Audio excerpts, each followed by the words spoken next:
सहनावतु सहनौ भुनक्तु सह वीर्यं करवावहै तेजस्विनावधीतमस्तु मा विद्विषावहै। ॐ शान्ति शान्ति शान्तिः। ॐ पूर्णमदः पूर्णमिदं पूर्णात् पूर्णमुदच्यते पूर्णस्य पूर्णमादाय पूर्णमेवावशिष्यते। ॐ शान्ति शान्ति शान्तिः। That's enough. Yeah. I had to stop the hurry Om coming, signifying the close of the class, and it is barely opened now. Shanti mantra of the Shukla Yajurveda, and so this is what is being chanted here. A very special section of the Brihadaranyaka Upanishad, Jyotir-Brāhmaṇa. And Brahmana here doesn't mean Brahmana Kshatriya. Brahmana means it's a section, chapter.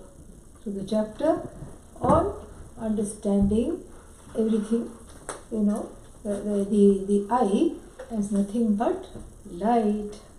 So this is what has to be understood. And Janaka gets a little confused because we have gone through what is called the Arundhati Darshana Nyaya, the sighting of the very subtle star which is hardly available to the naked eye through gross objects such as tree branches, moon, a bright star next to the moon, and then some constellation, and then the brightest star of that constellation, and then few stars down, another bright star, and not even that, the one next to that, Arundhati. Correct?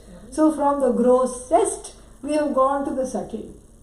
That's why first, how does life function? Of course, life functions through the sunlight, and when the sunlight is not there, then the light functions. How do people function? How does everything happen? How do activities take place? Of course, there are lights of the moon, and the moon takes a holiday once a month. Then what happens? Then there is fire, and you can add a few other things. Vidyut means the lightning, and then you can have northern lights, because that's also a phenomenon. Any other lights you can add, starlight, northern lights, any other, lights, blue light of the screens, etc. Flashlight, this light, that light, electric light, solar light, solar panel light, all this you can add. Then ultimately what? Nothing is there, fire has gone out, electricity has gone out, no northern lights, southern lights, nothing. And then what? Speech, sonar, speech, through which you identify directions, things, people, etc. And then after that what? Then when speech is not there, then you have the light of all lights, and then that which lights up even the speech, even the body, the organs, the mind, etc. And then now this fellow, the king, what's his name? Janaka, is confused. That's why he asked this question, and repeat after me. Katama Atma Iti. Katama Atma Iti. Mantra number 7. Yeah. Yaha Ayam Vijnanamayah. Ayam Vijnanamayah. Praneshu Hridi Antarjyotif Purushah. Antarjyotif Purushah. Yeah, not 7, mantra, 6th mantra. Yeah. Atma eva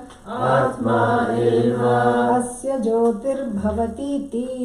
Asya jyotir-bhavati ti. Atmana eva Ayam Ayam Jyotisha Jyotisha Aste Aste Palyayate Palyayate Karma Kurute Karma Kurute Vipalyeti Vipalyeti Iti Saha Samanasanna Samanasanna Ubhau Lokan Lokau Anusancharati Dhyayati iva Lelayati iva Sahi Swapnaha Bhutva Imam Lokam Atikramati Mrityo Rupani. This itself to study, we can keep on going here. No need to go any further, it's just so full, And Adi Shankara goes bonkers because it's such a wonderful this thing, and he writes like a 7-8 page commentary, which is really worth studying. So this is just very, very, very beautiful. And the segue that is done from understanding this I as the light, quote unquote, as the light of all lights, which we explained yesterday from the standpoint of consciousness, and which we have to look at again from the standpoint of the text a little more. A few more things I want to just sort of do to bring it together. And, so this light, the segue is very, very beautiful because this I as the light is not really discernible because it's mixed up with the knower. So the knower known, there is a contradiction here because that which is the I is never known and neither is it the knower. It is the content of the knower, but it is not an object of knowledge. It is that knowing being, and how to separate that knowing being from the means of knowledge called the intellect and called the mind and called the senses, all these things, and it's very difficult. So therefore the dream state is introduced. Actually what he tries to introduce first is the death state, but then nobody remembers having gone to death and come back. So then he says, alright, let's go to some place where you come back and you have the memory of having gone and come back. Okay, that's why the segue is so beautiful. So then Katama is a very interesting question. Katama means which of the two is the Atma? Katama Atma iti Katamaha Atma. Which of the two? Now which two here? He's talking. Janaka is asking the question, which of the two is the Atma? Very interesting, because after all this, because a lot of things were mentioned. First, the light of the sun, the light of the moon, the light of whatever, all these things, fire, etc. Then what? Speech, and then after that, that light which even, objectifies speech. Which of the two? So here it's a question that is worth looking at because he has not understood. Even after explaining, he has not understood, which is why we are taking this up on day 2. Because it's very easy to not understand because it is subtle, sukshmatvat, because of the subtle nature. So 2 here he means speech is an organ, correct? It's an organ of action, vak. So is the Atma the organ of action, speech, or is it a sense organ? That's what he's asking here. Sense organ subtler than the organ of action. Organ of action easy to objectify. Sense organs such as sight, etc. So which of the two is the Atma? Is this what I sense? When I witness the speech, what is happening? He doesn't know. He thinks that I am witnessing the speech in the mind. So the mind is the antahkarana. So is the intellect the Atma, or is the organs of action and the organs, the subtle sense organs, are they the Atma? This is the question. And Yagyavalkya inwardly sighs. Yeah. which is not talked about here. So, he takes a deep breath, okay? Yeah, because he thinks, okay, we are here to stay, we are here for a long time, because obviously this question has not been understood. So, Katama Atma. So, that's why he explains it in this wonderful way. He says, Yaha Ayam. That Atma Ayam. Ayam means that this Atma. Not even that. Yaha, that Atma, which is what? Ayam, this Atma. Come on, how can that and this be the same? You know? Because that Atma that you want to know is actually this that is experienced all the time. Because the preposition that has a faraway quality, remote. That door, that light, that switch, that room, you know. Whereas this body, you know. So you see, when you say this, there is a kind of a proximity. But then, what are the chances that the prepositions that and this are used in the same sentence to qualify the same substantive? No chance. I cannot say that door is this door. It makes no sense. You know, you'll think something is wrong. Yesterday she was okay, something happened today. That's what you're going to say. You know, that door cannot be this door. But sometimes you can say that person is this person. If the person happens to be the same, but is not fully recognized, you know. Like it happened with me and Suzanne. She looked very familiar. I felt like I knew her. I felt like I had known her for a long time. But because of all my travels and going up and down, I was immediately not able to place where I had seen her, you know. And thankfully she helped me out. So that Suzanne became what? This Suzanne for me, correct? See, now you will never forget it. Yeah. So first it was what? A kind of it was not an unknown Suzanne because I was familiar with her. I felt like I knew her very well, but the question of where I knew her was, you know, that had gone from the mind. So that Suzanne, you know, from that time, that place became this Suzanne. Right here, the connection was there. So what is the difference between that Suzanne and this Suzanne?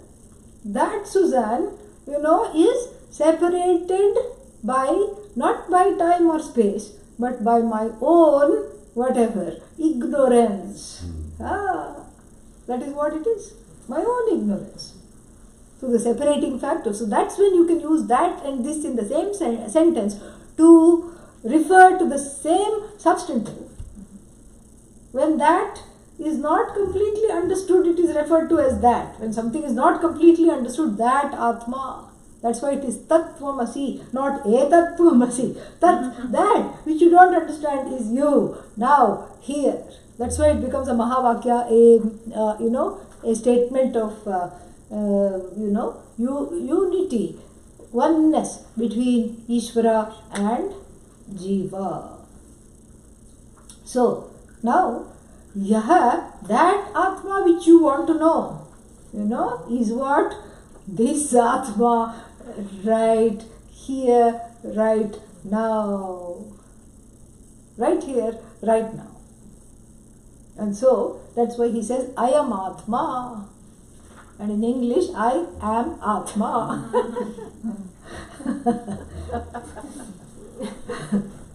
Very, very immediate, okay? I am Atma. So this Atma, what is that? Vijnanamaya.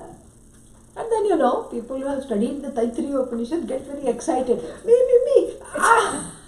I know this word. I know the suffix. What is the suffix? Mayat vikare. Mayat is the suffix, and then vijnana plus mayat, the ta goes away due to some obscure rule called halantyam, and then what so maya is left, and then vijnana plus maya, vijnana maya. Maya means here mayat, vikararthe in the sense of modification.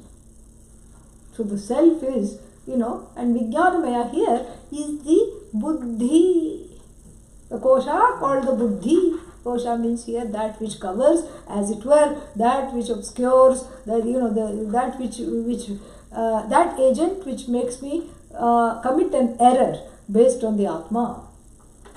So now, if you say vikararthe, so the self, the I, is a modification of the buddhi, then there is no moksha possible. How can the self be a modification of anything? If it is a modification, it's a product. If it is a product, then it falls apart. There was a time where it was not. There is a time where it is. Then there is a time it will not be. So therefore, the I, this Atma becomes finite. Then what's the point of studying? Correct? Yeah, here Vijnanamaya, big objection here. So this Maya is obviously not that Maya of the koshas in the Taittiriya Upanishad. Since we have studied that, I have to bring it up. You may not remember, I remember having studied that. So this is what the whole thing is. Now, the whole crux here is this Vijnanamaya. Vijnana means that which knows, to which things are known. Buddhi. Buddhi is the intellect. So this intellect to which everything becomes, available. So the self is what? Vijnanamaya. It's not a modification of the intellect, because when the intellect becomes bigger than the self, the intellect has the ability to modify the I, whereas the other way around should be the truth. So therefore we have to find out, thankfully, the suffix mayat has other meanings. The other meaning is what? Prachuryarthe, preponderance. That also doesn't quite fit, Prachuryarthe means it's mostly the intellect, the self, but then it is something else. No. If self is mostly the intellect, then what about the body? The body is also the self. So then what to do? So many things are left out. Mm-hmm. So therefore, it cannot be the second meaning of the suffix mayat also. So we take the rarely used third meaning, swarthe mayat, in its own way. Vijnanam eva vijnanamaya, like chinmaya. Chinmaya means not full of chit and not a modification of chit, but chit itself. So here the buddhi itself is the self. Very interesting. Self is not the buddhi. In other words, here we go. In other words, the self is like the crystal which assumes the likeness of the buddhi, like even putting a pink color behind the crystal, and now the whole crystal, looks pink. Is the crystal pink? No. The pinkness is an as though attribute superimposed upon the crystal, which is completely free of pinkness. Correct? Mm. So what is this pinkness? Pinkness is an attribute. So too the intellect is an attribute. And as though attribute, because the self is free of all attributes.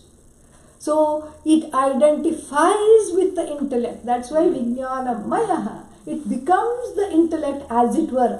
Here you imagine my hands like this. It becomes the intellect as though parades, masquerades as the intellect without having anything to do with the intellect. It blesses the intellect to recognize itself and also to recognize the I, the Atma. Beautiful. Because this is something very interesting. Where is the Jagat recognized? Right here, between these two temples. That's why it's called temple. It's sacred. Correct? So the Jagat is recognized there. And the Atma, which is the cause of the Jagat, where is that recognized? Huh? Same place, are you sure? Yeah? Same place. Jagataha upalabdhisthanam, where the Jagat obtains, in the mind, in the intellect, is also the same place. Jagataha adhishthanasya upalabdhisthanam eva. So the truth of the Jagat, the content of the Jagat, which is the I, is also recognized in the same place. In other words, there is only one buddhi to recognize samsara and moksha. Same place, samsara karaka, Jagat, and moksha karaka, which is Atma. The cause of samsara and the cause of moksha, you only have one intellect. Correct? And in the same place, the Jagat shines as discrete things, which I like and don't like. This one okay, that one not okay, this one I'll have a second helping, that one I want to stay away. These people, wonderful, those people, annoying. This is all how the Jagat shines, correct? The Jagat shines in a partisan way, very partisan way, based on what? One's own ragadveshas. No matter where you go, you come back these two irritants. No matter where, you can go flying around, but then you come back to the root cause of samsara as raga, dvesha, strong prejudices, preferences, etc. So the Jagat shines, filtered by the raga, dveshas in certain ways. Keeps on shining, shining, shining. Correct? And the Jagat, and how does it shine? Because the intellect cannot make the Jagat shine. The intellect is inert, prana, inert, and then the Atma, opposite of inert, earth. No? Sentient. But why should it not be earth? Inept, apt, correct? No. Indecisive, decisive. Inert, earth. No, this is English. If it was Sanskrit, it would be earth. Yeah. Sanskrit is very predictable. That's one of the reasons to study it. I'm promoting my classes starting January. So, anyway, beginning Sanskrit. So now, the Atma shines as the intellect. This is what? This is Vijnanamaya. The Atma shines in the form of the intellect without being the intellect. Like even a hot iron ball. Tapta ayaf pindaha. Pindaha, ball, taptaha, heated up. Ayaha, iron. Tapta ayaf pindavat. Like a hot iron ball. And then you go touch it. What happens?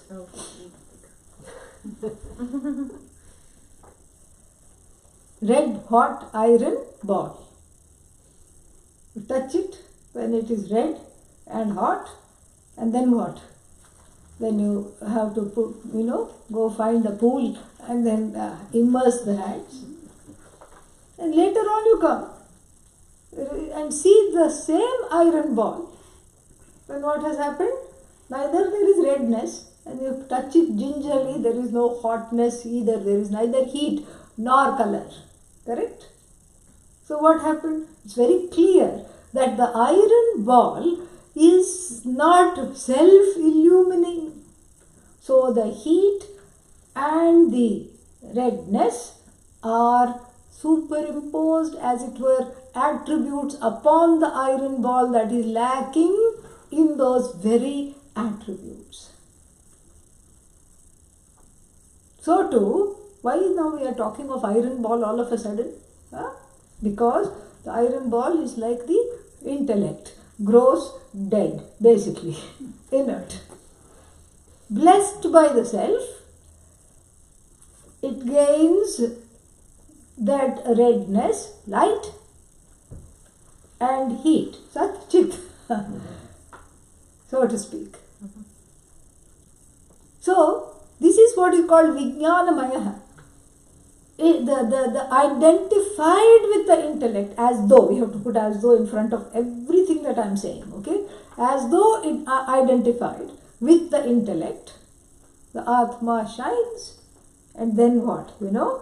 Praneshu, and then we have to add Sancharati. It moves through the pranas. All the prana here is the life forces, the five-fold life forces: respiration, digestion, prana, samana, then vyana, circulation, then apana, excretion, udana, the one that is ticking the life, counting the life according to the number of breaths that one takes.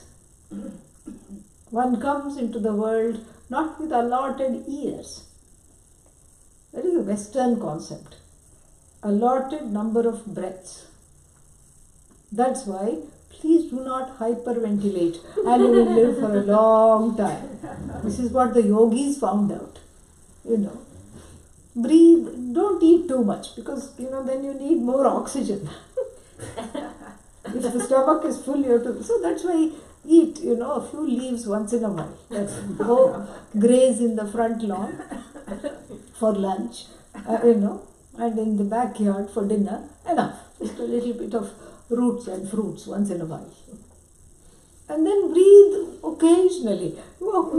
Breathing is overrated. That's why pranayama, all these are very beautiful, intricate sciences.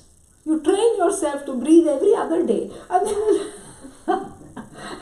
live a very long time.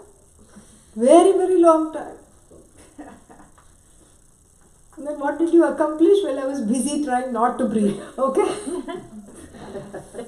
So, this is what it is. So, therefore, the praneshu sancharati. So, the udana vayu is this tick, tick, tick, tick, tick. Tick, tick, tick, tick. And then you get bad news in the mail. Tick, tick, tick, tick, tick, tick, tick. So many breaths gone. Then finally, the count, 9, 8, 7, 6, 5, 4, 3, 2, 1. Udana says to all the other 4 pranas, come on boys. Why boys? Because they're all masculine. Yeah. Come on boys, let's get out of here. Here means this body. And then, life departs from the body. So the udana vayu is the eject button. Yeah. Gone. Yes. Take off. So, then he says, this Vijnanamaya, this Atma that is identified as it were with the intellect, moves around identified with the prana. Ayyo, how many things this Atma will be identified with? Again, as though identified with the intellect, as though identified with the prana. And then what else? Hridi. So the intellect here, the buddhi, if you say that the buddhi and the Atma are one, then there is the fear of a mutual superimposition.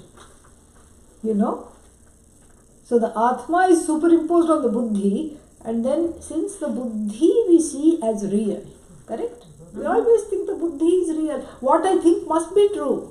This person hates me. How do you know? Because whenever they see me, they make a face. Maybe they want to sneeze, and then their face is stuck like this. No, I know they hate me. This is just because one takes the buddhi far too seriously. Everything that the buddhi, comes to certain conclusion, everything seems real. Buddhi real, buddhi's conclusions real. And the raga dveshas are festering in the buddhi, they are even more uber real, Everything is real. And therefore, when you say the self is identified with the buddhi, then the buddhi becomes even more real. That's why you introduce the word hrid, heart, because the word heart here is not, Adi Shankara talks about this. It is not the lump of flesh that is fist-sized lump of flesh that is beating. He clarifies that is not the heart, but it is a metaphorical heart, as in the heart of the matter. To distinguish it from the intellect, the word heart, in fact, the heart of the matter where even the intellect resides, that's why the word heart comes up. Okay? And Monica, I'm answering your question you asked in the email. Yeah. This is what was for today's class. So, this is what the whole thing is. So, the heart is not the heart or some specific, place, as in time or place. No. It is the heart of the matter, the place where the buddhi rests. Where does the buddhi rest? In the self. Everything, the body rests in the self, the prana rests in the self, the organs, whether we are talking of jnanendriya, karmendriya, organs of action, organs of the senses, all of them they rest in that place, which everything rests, itself not a place and not really a location. That's why it is called Hridi, because it's very intimate. The buddhi is not intimate, it's analytical. It is a problem, heady. And the other reason to mention both the head and the heart is because some people live in the heart and some people live in the head. This way both of them are, both kinds of people, the heady people and the hearty people are all included here. So Hridi, Antar Jyotihi, the inner light. Inner light means what? Don't look for it anywhere else. Because sunlight, tata, moonlight, bye-bye. And then what other light? Firebrand light, firelight, gone. Firefly light, gone. Every other light, northern light, southern light, this light, that light, left, right, all gone. Marching. They are gone. And so, therefore, since it is difficult to objectify, in fact, nay, it is impossible to objectify, that is why it is called the inner light, as in the innermost light. Meaning, that which cannot be seen because it sees everything. Nothing sees it. It sees everything. It sees the intellect, it bees the intellect, it sees the prana, it identifies as it were with the prana, it moves around with the sense organs, sporting with them, doing, coming to certain conclusions, this, that, what not. It does actions, it receives the results without doing any actions, without receiving the results.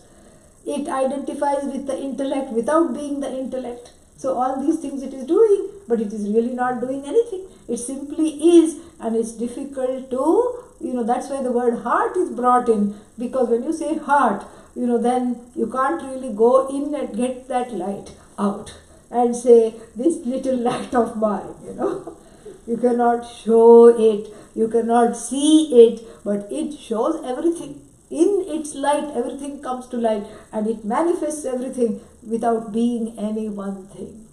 That's why Antar Jyotihi, it's not a place, it's not a location, it's more of an understanding here. Antaha means the innermost.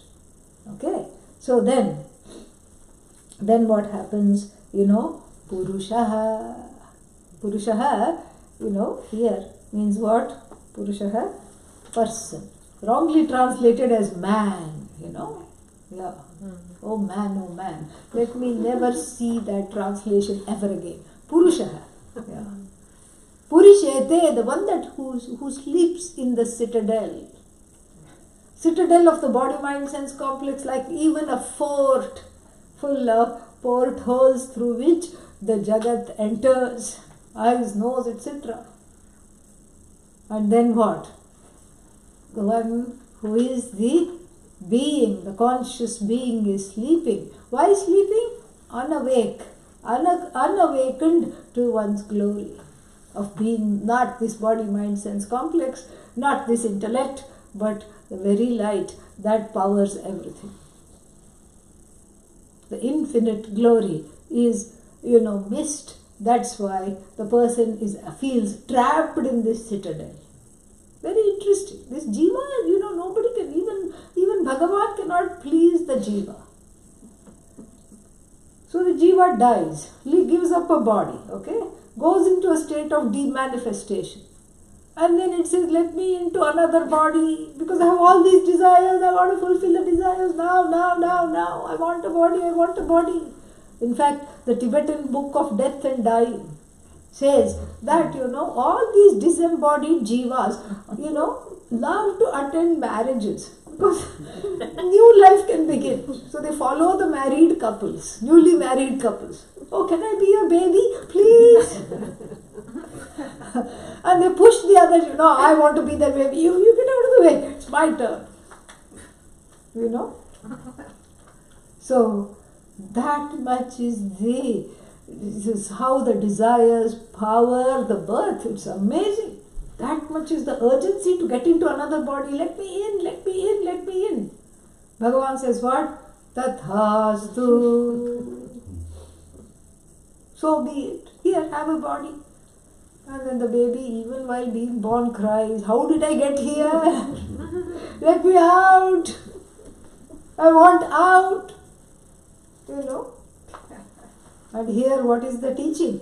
There is no out, there is no in. It simply is. It's as though. So that's why the word Purusha has two derivations. One is this let me in, let me out derivation, where this helpless, hopeless, hapless jiva is struggling with itself to come out of this and be free. And the other meaning of the word Purusha is Ishvara. Sahasra Shirsha Purusha, Sahasrakshas Sahasrapat. The one that has 1,000 heads. All heads are its head. Ishvara. All feet are its feet. All eyes are its eyes. And grammatically, what does it say? Sarvan Purayati iti Purusha. That which fills up everything, that which is infinite is Purusha. So from the first Purusha to the second Purusha is the journey. First Purusha, the trapped being, to the second Purusha, the free Ishvara, that which abides as the cause of the universe. It's an as though journey from ignorance to knowledge. That's why the word Purusha here is used. Antar-Jyotihi. That light which obtains as the witness of everything, which is unaffected by everything, which is the Purusha, which is Ishvara. And then, Sa Samanaha. Samanaha San means it becomes the intellect, it becomes the body as it were, it becomes the mind, it becomes one with the mind and the intellect. Ubhau lokau anusancharati. And it moves, this light, here now we are back to talking about the jiva, okay? The light from the standpoint of, this jiva, Vishishta Chaitanya. So this consciousness, from the standpoint of the individual we are talking about. Samanaha San, Sa Atma, this light of Atma, being one with the body, mind, sense complex as it were, like even the hot red iron ball, the heat and the redness come from elsewhere. Like even that, the body is powered by the Satchidatma, Satchidananda Atma. And then what happens? Ubhau lokau sancharati. It moves freely between this and the next world. Very interesting. Yeah. Beautiful. And why these two worlds are brought? Because this one world is not enough to have this discussion. Because in this one world, the reality is mixed up. Atma is mixed up with as it were, with the body, mixed up with the Jagat, mixed up with the senses, mixed up with the prana, mixed up with the intellect, mixed up with everything. Very difficult to delineate. And Adi Shankara gives an example. And what is that example? Like a munja grass. So when you pick the grass for, they use it for certain ceremonial purposes, including the thread ceremony. So this munja grass you pick, and what is used is the sheath, that little blade of grass inside the sheath. But you cannot pick the grass without picking the sheath. Then you have to carefully separate the sheath to show that baby blade of grass which is used in the rituals. So the Atma is also like that. When just like when you pick the grass, the sheath comes along with the grass. Similarly here the Atma comes along with the body, mind, sense, intellect, etc. That's why the other world has to be brought in, where the body is left behind, the prana is left behind, everything is left behind. And so assuming a likeness with the body, with the gross body and then with the subtle body, this light called the Jyotishan Jyotihi, light of lights, moves from this world to the next. So the next world means after death, afterlife. Whether it is heaven, and what is heaven? Heaven is here. Heaven is just nothing but another projection. From the samashti level, from the collective level, it is another projection of this very same light. So there is no goer, no going, no coming, because it's all itself alone, seen from the standpoint of individual and collective names and forms. So it goes through this light, it goes through that light, it goes through this place, that place, everything, and then what? Then we can say that, when it focuses on something and it thinks, we can say it as though thinks. Dhyayati iva. It as though concentrates. Let me see what I should become next. It as though concentrates. Then it is distracted by one ragadvesha. Well, I want to be this, but no, that's not very nice. Maybe I should be something else. Then it's as though distracted from its focus.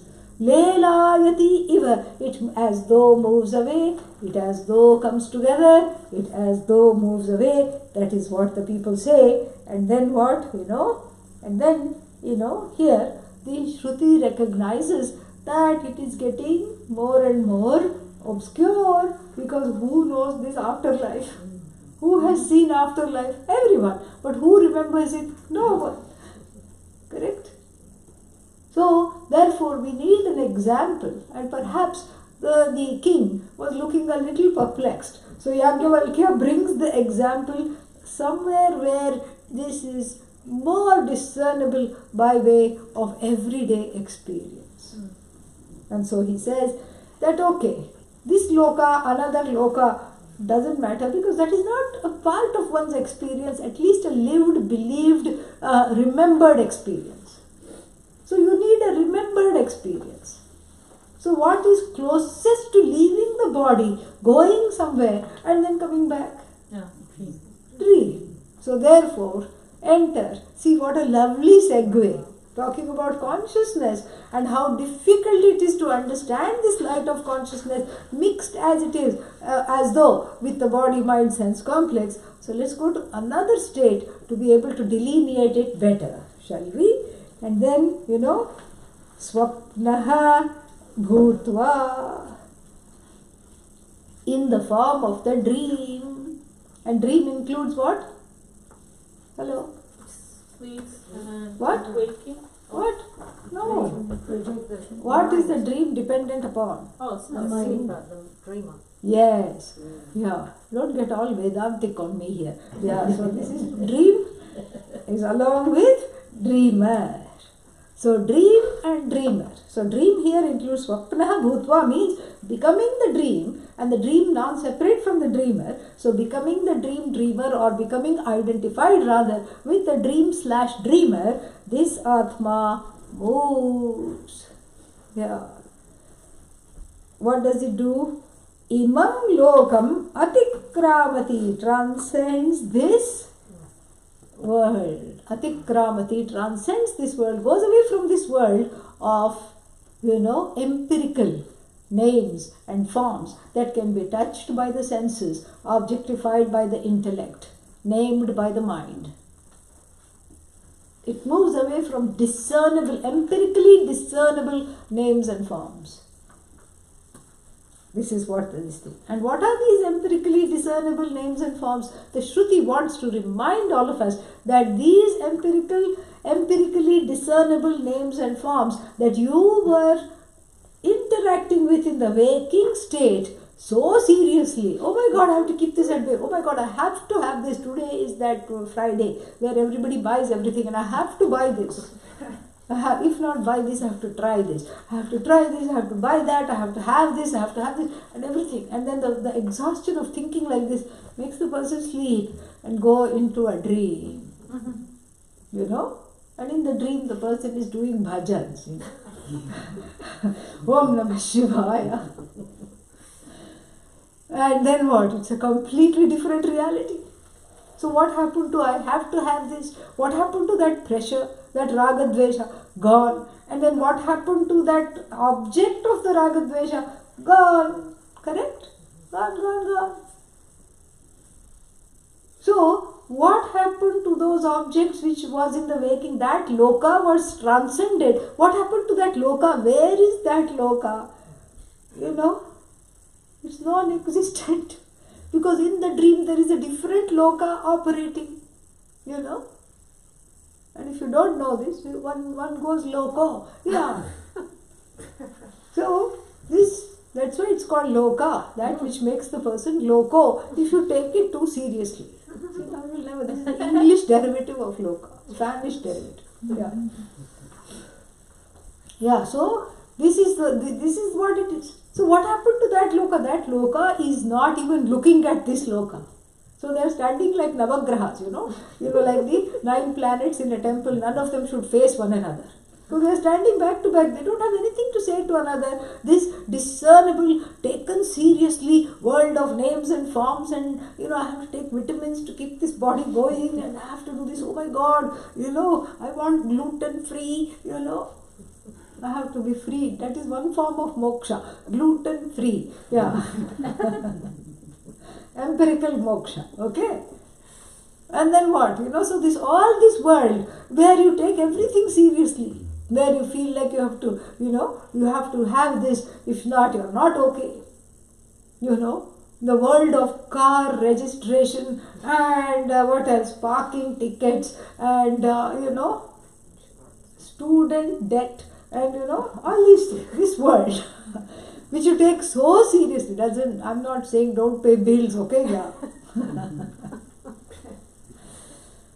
But that which causes angst, that's why I'm bringing these examples. And in the dream state, you don't even think about it. It's not available to you at all. It's almost like it is a different reality, a gone reality. And here you are looking at a dream reality of dream objects, dream bhajans, dream symbols. Om Namah Shivaya, Om Namah Shivaya. What happened to the student debt? Oh, what debt? Yeah. What happened? You were so upset because you didn't get something. What? I don't remember all that. I'm not upset. I'm happy here. Completely different realities. So that reality, so the whole idea is that which you thought that was real is transcended for something else which you think is real. Now will the real please stand up? The real reality is the one that is moving through these pseudo realities, giving it, lending it a reality, that it really doesn't have. Do you want me to repeat that?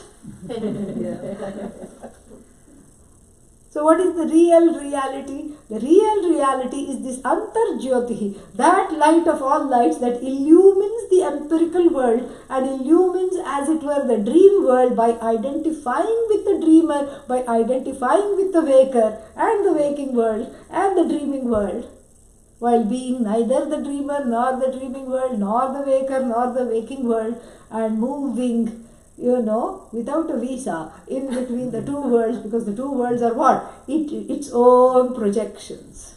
How beautiful. How nice. I mean, there's not really a better explanation of the dream state here. And we are not interested in the dream state to do a psychological analysis of the dream state.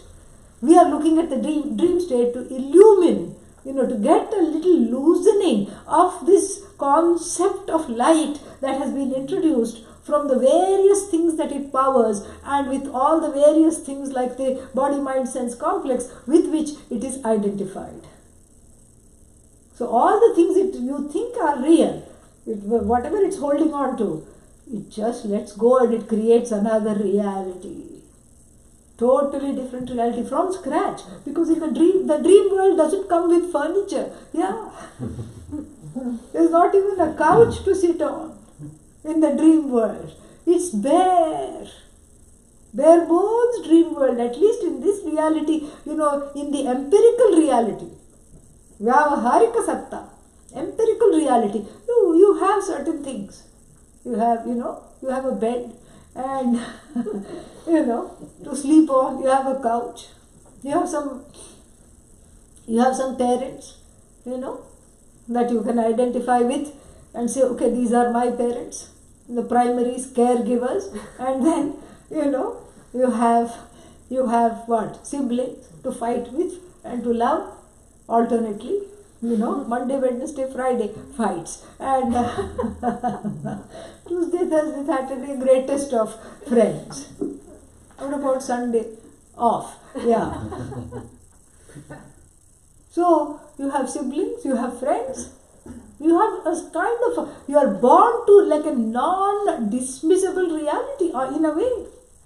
Because why is it non-dismissible? Because it is really that which you call an object in the empirical world is itself that a projection of that light. That's why it is, that's why it is non-dismissible by the seer. Because the seer too is that light.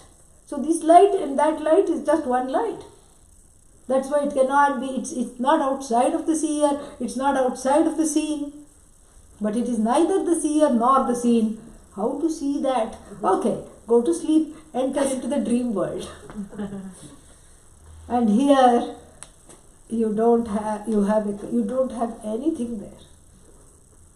And it's almost like you have a customizable reality, fully customizable. You can customize it to your, I want blue background. Okay, blue background is there. Say no more. No, change that. I want yellow, sunshine. Yeah, great. Say no more. It changed. You didn't even see it changing. Your sankalpa, your intention. And who is this you here? The dreamer. Who is the light as though morphed into the agent of the dream. So what is the dream? The light as though morphed into the objects in the dream state that are yet to come. And what is this intention? The light morphed into that as though identified with the intention to create. Okay, scratch the blue. Now yellow, a soft, glowing yellow light should be the background. And I want to have my own body because I'm the star of this dream. I have to star in the dream. So I give myself a body. Of course, it should be younger than what it is in the empirical state. Based on ragadveshas. It should definitely be slimmer. It should be, of course, without doing any exercise. All the muscles should be taut, svelte, vrikodaraha, like a wolf's, like a greyhound, stomach of the greyhound, very lithe and concave. Bhima's nickname was vrikodaraha. Bhima ate a lot. But he also worked out and washboard abs, six-pack abs he had, very concave and everything. So that's the body I choose to give myself. You see, this is all very interesting because in these phones you can do this now. You can give yourself an avatar. And you look like this. And there are some internet games where you can give yourself a body that looks nothing like your body because you hate your body. There, you can give yourself a wonderful body. This is what is happening in the dream. So you paint the background, you paint yourself a nice body. If you don't like your complexion, you can paint it out. You can paint different colors. I want to look blue like Lord Krishna, go ahead. Yellow, blue match, I match with the background, fantastic. Yeah, but I don't like peacock feathers. Okay, scratch that. No problem. A fully customizable reality. And then what? I want a chariot to ride in. Bingo, done. The sankalpa itself is the creation. But here you have to actually make a chariot. Tick, tick, tick, tick, tick. Actually, no. Here too, the sankalpa itself is the whole jagat. Whole jagat. Whose sankalpa? The sankalpa of this light in the form of Ishvara.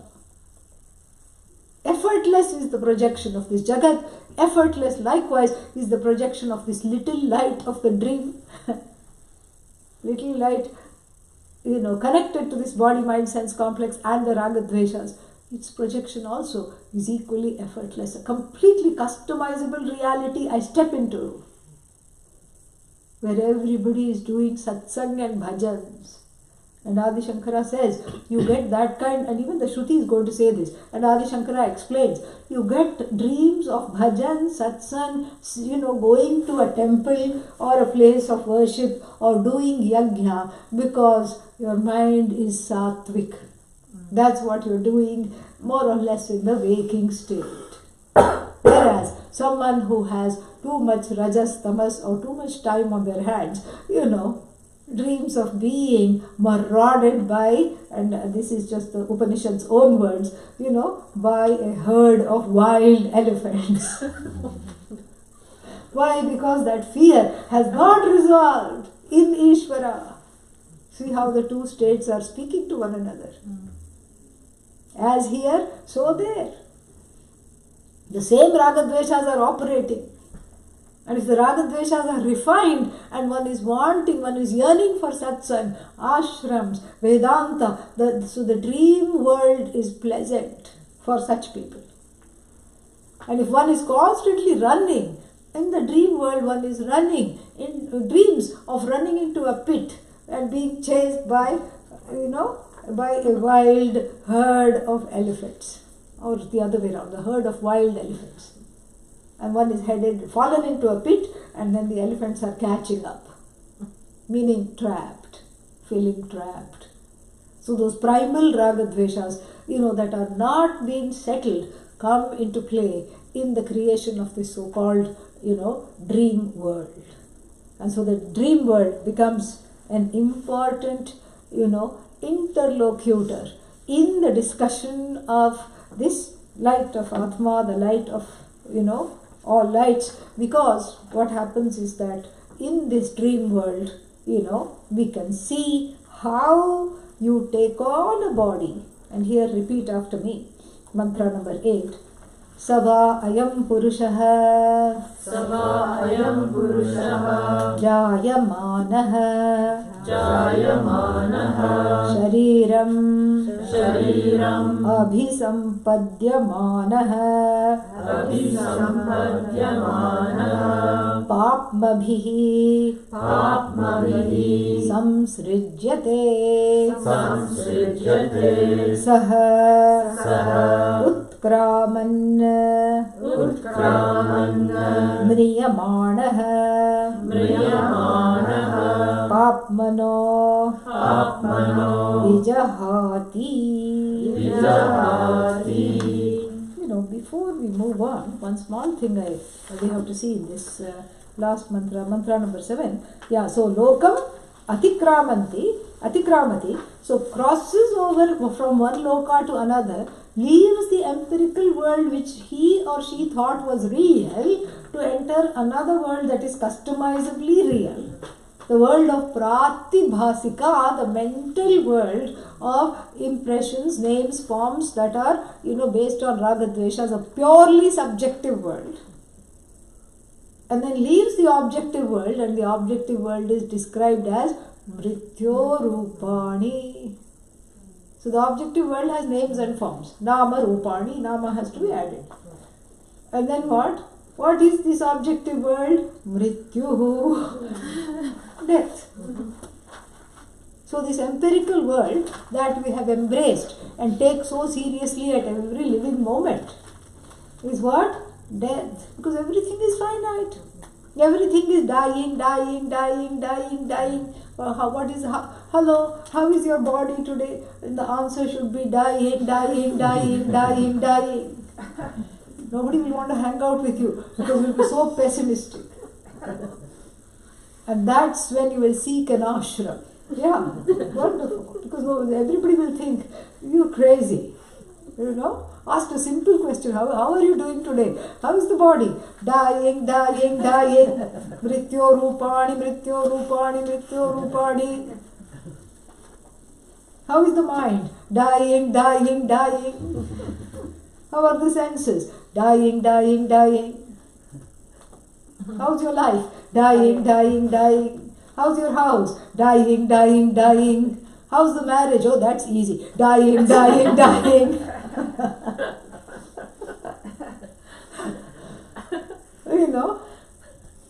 This is not morbidity. This is the reality. It is morbidity when you don't know. That's why people will just, it's like a person with flu. In America it's very funny, You don't want to catch anything in America. And this I still remember, I was, long back, I was diagnosed with low thyroids, to take thyroid pills.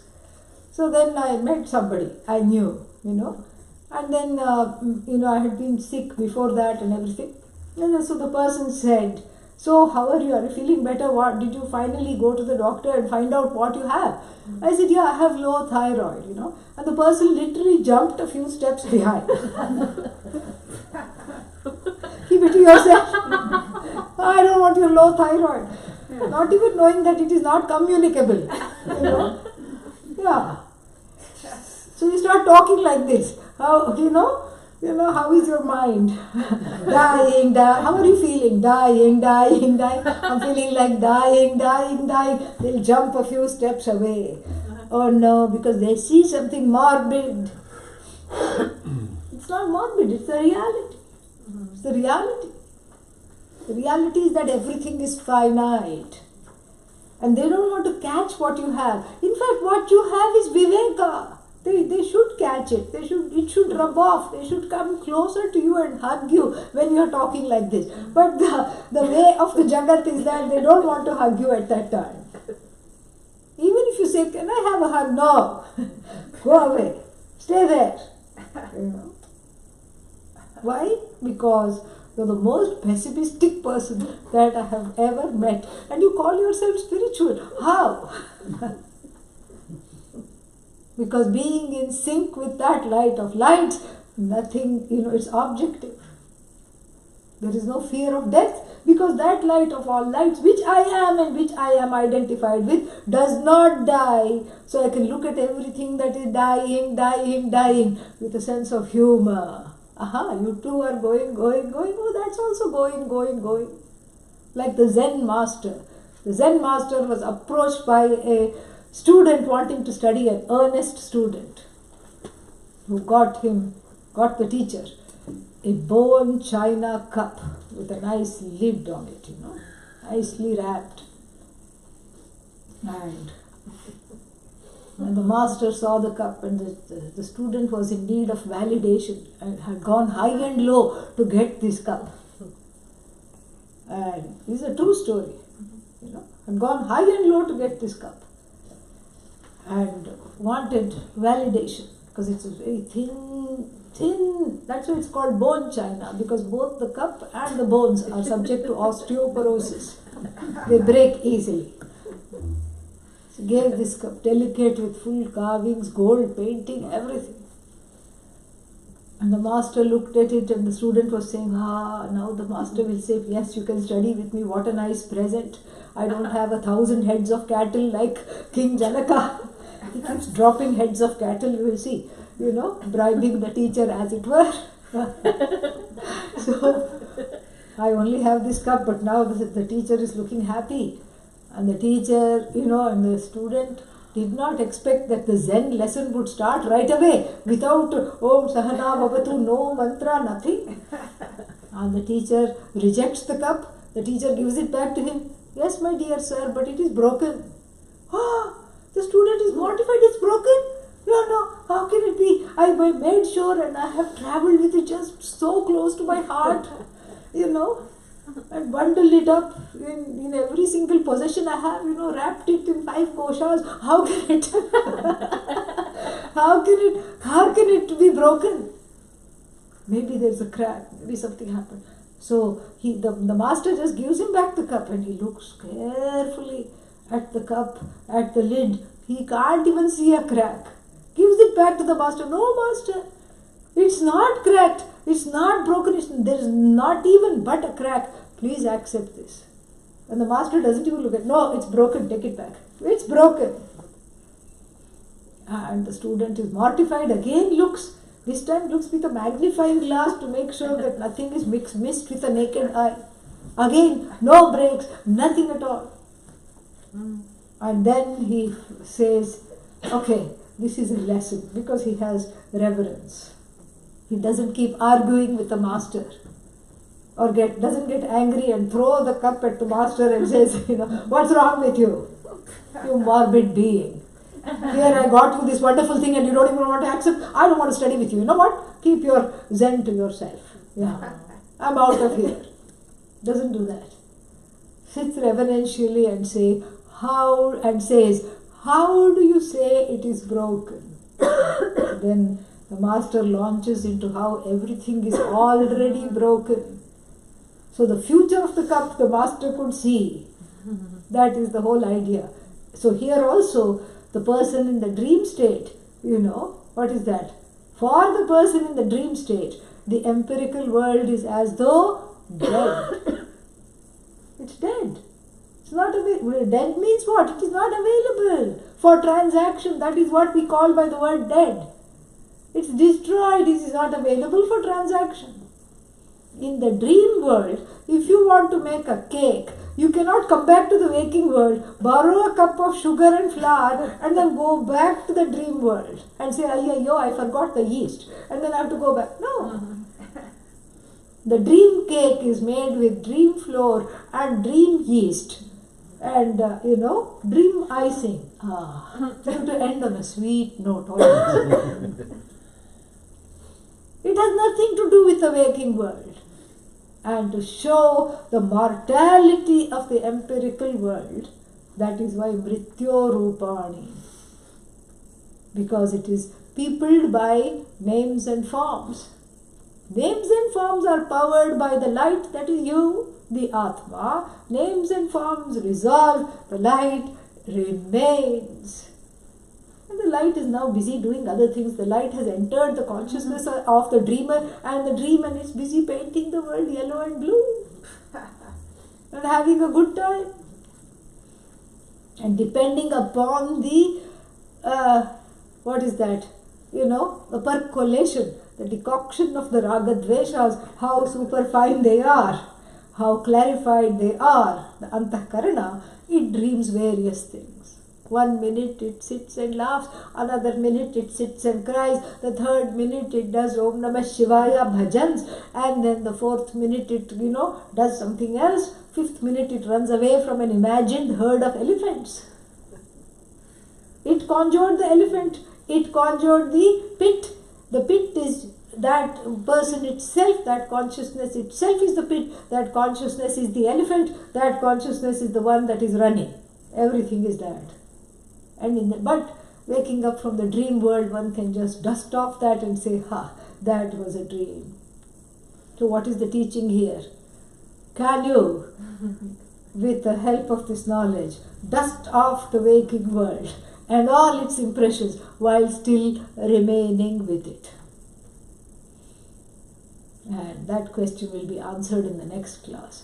Om Purnamadaಃ Purnamidam Purnāt Purnamudachyate Purnasya Purnamadaya Purnamevavashishyate. Om Shanti Shanti Shanti. Hari Om Shri Gurubhyo Namaha. Hari Om. 15-minute break. We'll come back at 9:30 again.